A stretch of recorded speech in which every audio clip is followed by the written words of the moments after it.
ভারতকে স্পষ্ট ভাষায় বলতে চাই, ভারতের পুরাতন দালাল দিল্লির এবং দিল্লির যারা নতুন দালাল পরিণত হয়েছে, ভারতের যারা সেপারেটিস্ট আছে, বাংলাদেশে আমরা তাদেরকে অস্ত্র দিয়ে ট্রেনিং দিয়ে বাংলাদেশের বিরুদ্ধে তাদেরকে দাঁড় করিয়ে দিচ্ছে।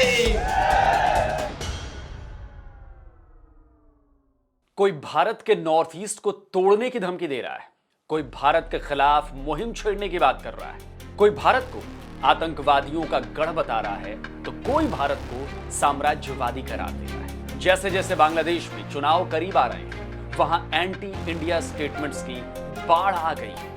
उस्मान हादी पर हुए हमले के बाद भारत के खिलाफ ये बयानबाजी अब खतरनाक धमकियों में बदल चुकी है। ভারতকে স্পষ্ট ভাষায় বলতে চাই, যারা আমার দেশের সার্বভৌমত্বকে বিশ্বাস করে না,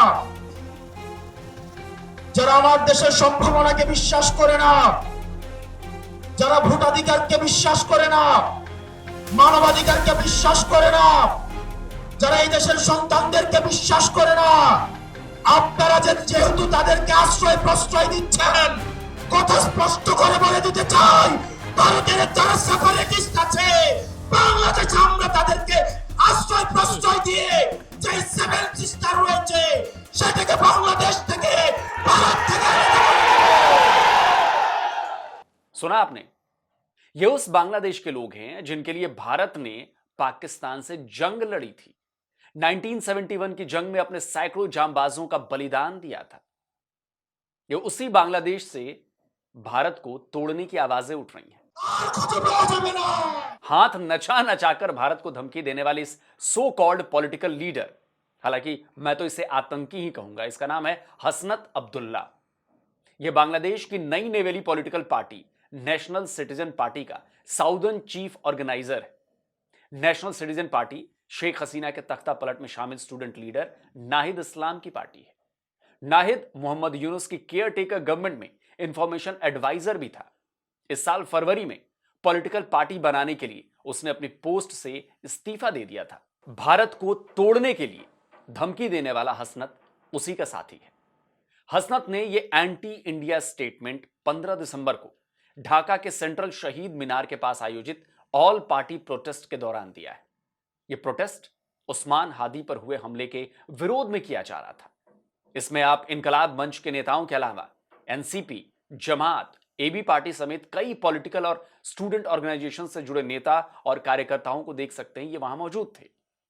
लेकिन असल में यह प्रोटेस्ट हादी पर हुए हमले के विरोध में नहीं था। यह प्रोटेस्ट भारत के खिलाफ किया गया था। जानबूझकर सुनियोजित प्रोटेस्ट था ये।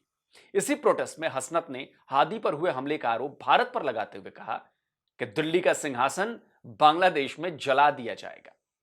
वैसे इससे पहले हसनत ने अपने हाल के फेसबुक पोस्ट में भी भारत को टारगेट किया है। उसने भारत को आतंकवादियों, वोट चोरों, माफिया और हत्यारों का सेफ हाउस ठहराया है। हसनत के इस फेसबुक पोस्ट को लेकर भी बवाल मचा हुआ है। वैसे भारत के नॉर्थ ईस्ट को तोड़ने की धमकी बांग्लादेश की तरफ से कोई पहली बार नहीं आई है। बांग्लादेश के कई रिटायर्ड फौजी, प्रोफेसर्स और अंसारुल बांग्ला जैसे आतंकवादी संगठन भी सेवन सिस्टर्स को लेकर ये घुड़की दे चुके हैं। आपको याद होगा कि बांग्लादेश के केयर टेकर गवर्नमेंट के चीफ एडवाइजर मोहम्मद यूनुस चीन गए थे और वहां उन्होंने भारत के सेवन सिस्टर्स स्टेट्स पर ऑब्जेक्शनेबल कमेंट किया था। बांग्लादेश का कोई भी ऐरा गहरा नत्थो खैरा उठकर भारत के नॉर्थ ईस्ट को काटने की धमकी दे देता है। वैसे तो भारत हर किसी की बयानबाजी का जवाब तो नहीं देता, लेकिन जब बात जरूरत से ज्यादा बढ़ जाती है तो बांग्लादेश की चूड़ी भी टाइट कर दी जाती है। देखिए दोस्तों, मैंने पहले भी कहा है कि बांग्लादेश में जो चुनाव होने वाले हैं ना, वो केवल भारत के नाम पर लड़े जाएंगे, भारत से हेट के नाम पर लड़े जाएंगे। अभी जो वहां पॉलिटिकल पार्टीज एक्टिव हैं, चुनाव लड़ने वाली हैं, उनमें से ज्यादातर केवल भारत के खिलाफ बयानबाजी कर, भारत को दुश्मन बताकर लोगों का वोट बटोरना चाहती है। बांग्लादेश को लेकर किसी के पास कोई एजेंडा नहीं है। किसी के पास बांग्लादेश की डूबती इकोनॉमी को लेकर कोई प्लान नहीं है। किसी के पास बांग्लादेश में बढ़ती महंगाई, बेरोजगारी और विकराल हो चुके कर्ज को लेकर कोई योजना नहीं है, कोई प्लान नहीं है। कैसे देश को फिर से पटरी पर लाया जाए, कैसे मार्केट, बैंकिंग, इंडस्ट्रीज जैसे सेक्टर्स में जान फूकी जाए, किसी को कुछ नहीं पता। लेकिन चुनाव जीतना है, और वो कैसे होगा? एक ही उपाय है, भारत को गाली देकर, और यही किया जा रहा है। हसनत का बयान ऑल पार्टी प्रोटेस्ट में इसलिए सुर्खियां बनकर गया क्योंकि उसने सीधे सीधे भारत को तोड़ने की बात कर डाली। नहीं तो इस ऑल पार्टी प्रोटेस्ट में स्पीच देने वाले हर पार्टी के नेताओं ने भारत के खिलाफ जहर क्यों उगला? उस्मान हादी पर हुए हमले का ठीकरा हर किसी ने भारत पर थोपने की कोशिश क्यों की? जमाते इस्लामी के जनरल सेक्रेटरी मियां गुलाम परवर ने भी लगे हाथों भारत विरोधी बयान देकर अपनी रोटियां भी सेकनी शुरू कर दी। উসমান হাদি শুধু একটি মানুষ নয়, শুধু ইনকিলাব মঞ্চের মুখপত্র নয়, তিনি হচ্ছেন ভারতীয় আধিপত্যবাদ বিরোধী জনতার ঐক্যের প্রতীক। ठीक इसी तरह की बयानबाजी एबी यानी अमार बांग्लादेश पार्टी के general secretary barrister Asaduzzaman Fuad ने भी की। उसने भारत को बांग्लादेश का दुश्मन बता दिया। कहा भारत कभी भी बांग्लादेश का दोस्त नहीं था।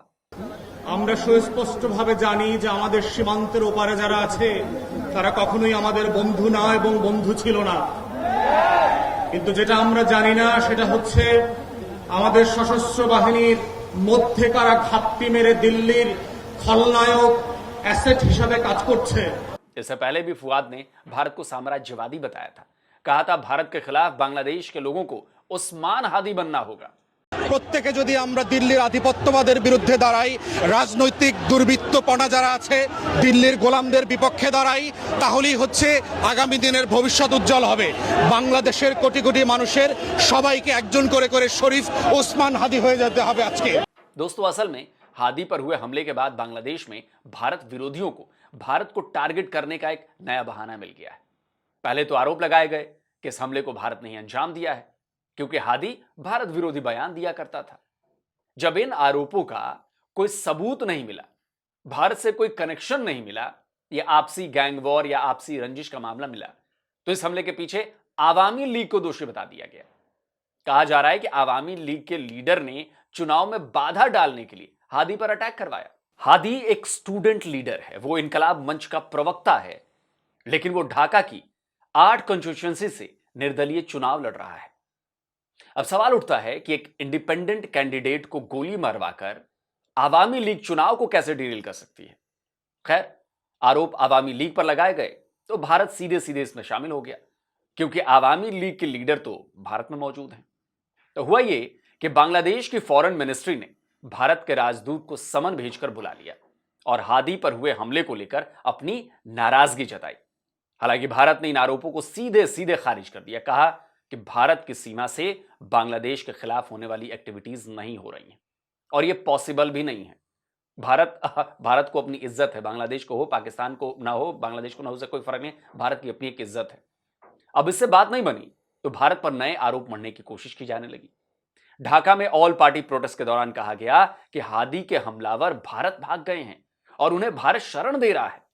इससे पहले भारत के हाई कमिश्नर को भी बांग्लादेश की फॉरेन मिनिस्ट्री ने बुलाकर कहा था कि अगर हादी के हमलावर भारत की सीमा में घुसते हैं तो उन्हें गिरफ्तार कर बांग्लादेश को सौंपा जाए।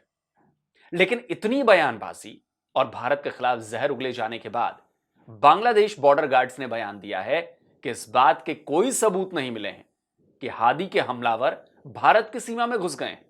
कुल मिलाकर दोस्तों, हादी के मामले में भारत को घसीटने की एक नाकाम कोशिश की जा रही है, जबकि ऐसा लग रहा है कि हमला हादी की पर्सनल या पॉलिटिकल दुश्मनी का नतीजा है। यह लोकल रंजिश है। हादी पर हमला करने वाले आरोपी तो अब तक गिरफ्त से बाहर हैं, हालांकि पुलिस ने उनके कुछ करीबियों को जरूर पकड़ लिया है। तो सवाल यह उठने चाहिए कि बांग्लादेश में लॉ एंड ऑर्डर की इतनी खराब सिचुएशन का जिम्मेदार कौन है। सवाल यह उठने चाहिए कि राजधानी ढाका में दिन दहाड़े इतनी बड़ी वारदात को कैसे अंजाम दे दिया गया, और इन सवालों के बाद इसके लिए जिम्मेदार लोगों पर कार्रवाई होनी चाहिए। लेकिन ये तो ना बांग्लादेश की केयरटेकर गवर्नमेंट को ही जवाब दे रही है और ना ही वहां की पॉलिटिकल पार्टीज जवाब दे रही। उन्हें तो केवल भारत के विरोध का मौका चाहिए, जो हादी पर हुए हमले के बाद उन्हें मिल गया। देखिए, कई मामलों में तो भारत को बांग्लादेश में चल रहे एंटी इंडिया मूवमेंट का नुकसान उठाना पड़ रहा है। ट्रेड रिलेशंस पर असर तो पड़ा ही है, साथ ही साथ सिक्योरिटी कंसर्न्स भी बढ़ गए।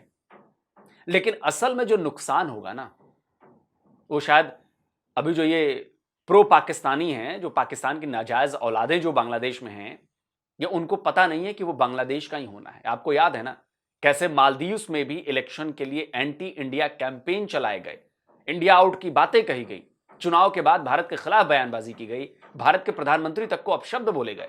लेकिन फिर क्या हुआ? जब जरूरत पड़ी तो भारत के पैरों में ही गिरना पड़ा, नाक रगड़नी पड़ी, भारत से माफी मांगनी पड़ी, भारत से हाथ फैलाकर मदद मांगनी पड़ी। भारत ने मदद की भी। तो कंगलुओं को अगर यह लग रहा है कि वो अपनी अकड़ से भारत को परेशान कर देंगे, तो उनकी अकड़ की हवा बहुत जल्द निकलने वाली है। रही बात भारत के नॉर्थ ईस्ट को तोड़ने की, तो हमारे यहां वो कहावत है ना कि हाथी चले बीच बाजार और कुत्ते भौंके हसार। तो हाथी को कुत्तों को भौंकने से कोई फर्क नहीं पड़ता, और अगर कुत्ता भौंकने के बाद काटने के लिए आगे बढ़ता है तो याद रखना हाथी उसे कुचलकर जहन्नुम भी पहुंचा देता है। तो बांग्लादेश को यह कहावत याद रखनी चाहिए। तो दोस्तों, आज का वीडियो कैसा लगा कमेंट करके अपनी राय दीजिए, और आपका क्या कहना है। और अगर आप मुझे नॉर्थ ईस्ट से देख रहे हैं, हमारे पूर्वोत्तर राज्यों से देख रहे हैं, तो प्लीज आप इन कंगलुओं को जरा कमेंट में बताइए कि उनका क्या हश्र होने वाला है अगर वो सेवन सिस्टर्स की तरफ आंख उठाकर भी देखेंगे। तो कमेंट करके जरूर बताइए। और जिन दोस्तों ने अभी तक डिफेंस डिटेक्टिव को सब्सक्राइब नहीं किया था, चैनल को सब्सक्राइब करें, साथ में बेल आइकन प्रेस करें, और हां, ऑल नोटिफिकेशन ऑन करना मत भूलिएगा, ताकि हमारे द्वारा अपलोड किए जा रहे वीडियोस की जानकारी आप तक पहुंचती रहे। जल्द मिलता हूं एक और नए वीडियो के साथ। नमस्कार, जय हिंद। तो अगर आप चाहते हैं मुझसे बात करना, मुझसे कोई सवाल पूछना, तो फैन कॉल पर आप मुझसे कनेक्ट हो सकते हैं। फैन कॉल में ये सुविधा है कि आप अपने हिसाब से वहां पर जाकर टाइम स्लॉट बुक कर सकते हैं कि आपको फलाने दिन मुझसे बात करनी है, फलाने टाइम पे मुझसे बात करनी है। लेकिन ये भी बता दूं कि ये पेड सर्विस है,